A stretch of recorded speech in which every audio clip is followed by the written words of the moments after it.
تعالى. مشاهدينا الكرام، معنا في هذا الجزء فضيلة الشيخ الدكتور مظهر شاهين. اهلا وسهلا. اهلا وسهلا. سعداء بحضرتك. الله يكرمك. شكرا.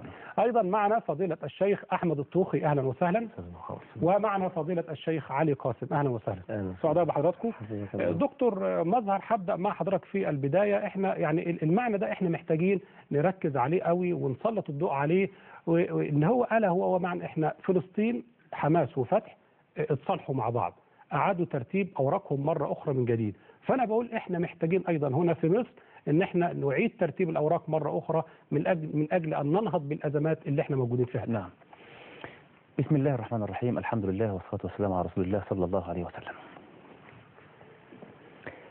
يعني ينبغي ان نشكر الله اولا ان احنا النهارده كمجتمع وكدعاة وكمشايخ وكمثقفين بنتكلم في قضيه الزحف الى فلسطين. نعم. ده في حد ذاته تعتبر نعمة من الله عز وجل، حرمنا منها سنين كتيرة جدا. إن يقعد مجموعة من الدعاة أو المشايخ أو المثقفين أو وصل الأمر إلى أنهم يجوا ميدان التحرير في قرابة 1,000,000 شخص من كل طوائف الشعب المصري علشان يقولوا شهداء على غزة رايحين أو على القدس رايحين شهداء بالملايين. هذه الروح في حد ذاتها اللي اتوجدت الآن في ضمير الشعب المصري وفي جسد الشعب المصري، دي روح جديدة على الشعب المصري غيبت عن جسد هذه الأمة أو عن جسد هذا الشعب العظيم عشرات السنين بفعل فاعل. أنا مش مع إن اللي حصل في فلسطين حصل خبط عشواء أو حصل بمحض الصدفة زي ما بيقولوا. اللي حصل في غزة وفي فلسطين وفي المسجد الأقصى تحديدا ده بفعل فاعل، دي جريمة اشترك فيها أكتر من فرد، أكتر من قائد، أكتر من حاكم. منها من الناس اللي اشتركوا في الجريمة ديت حكام عرب عملوا عشرات السنين على إقصاء القضية عن العقل العربي، عملوا عشرات السنين على إقصاء القضية عن الضمير الإسلامي وعن الضمير العربي. اشتغلوا في كده بالإعلام واشتغلوا في كده بالتخويف الناس وبترويع الناس وباعتقال الناس، وكل من كان يريد أن يتكلم في هذه القضية يتكلم فيها بجدية، بيتكلم ويقول إمتى هنروح فلسطين أو يستنكر حال الأمة العربية وحال القادة العرب، كان يبقى مصيره معروف: التحقيقات والاعتقالات وقطع الألسنة وقطع الرقاب أحيانا وما إلى ذلك. ولذلك إحنا كدعاة انتبهنا حالة من الجبن. خلينا نتكلم عن نفسي كمظهر، بلاش أشرك معايا حد غيري.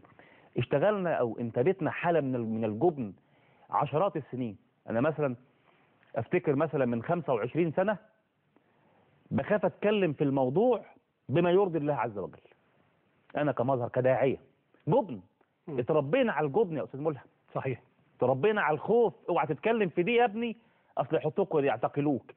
اوعى تتكلم في غزة، ده انا ليا واحد صاحبي اعتقلوه عشان خاطر اشترى غسالات وتلفزيونات، باعها لواحد وداها غزة. يعني هو باع لواحد، اللي اشترى منه ودى غزة.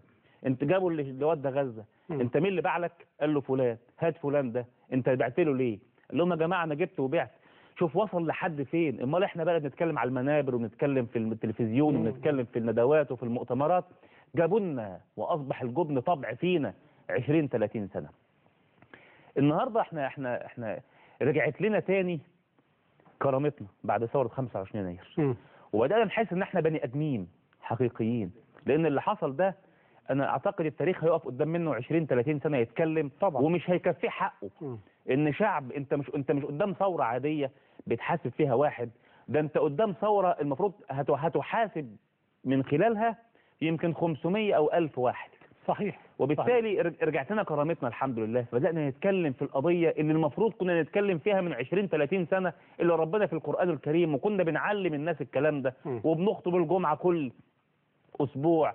وتيجي حادثة الإسراء والمعراج وحادثة تحويل القبلة اللي سبحان الله في 27 رجب و15 شعبان، الاثنين بينهم وبعض أسبوعين كل سنة، علشان نقول من المسجد الحرام إلى المسجد الأقصى الذي باركنا حوله، ونتكلم عن بركة الأقصى ولماذا أسري بالنبي إلى بيت المقدس وربط البراق في حائط البراق ومش عارف إيه. كل أسبوع نتكلم، لكن ما كانش حد يقدر يقول إمتى هنروح ونحارب أو ندعو ونحرر أو ندعو لذلك. بنحكي قصة، بنحكي حكاية، وتيجي تحويل القبلة فنقول الرسول صلى تجاه بيت المقدس 17 شهر، وبعدين ربنا أراد أن يحول وجهه من إلى البيت الحرام عشان برضه يلفت أنظارنا إلى قيمة هذا المكان وإلى ونعلم الناس قيمة هذا المكان. ومحدش فينا يقدر يجرؤ إنه يقول يا جماعة دي مقدسات، حرام علينا إن احنا نقعد وتنتهك هذه المقدسات. صحيح. يعني هنا كانت فكرة بعيدة. نعم، يعني أؤكد أن حضرتك بتتكلم الآن بصفة شخصية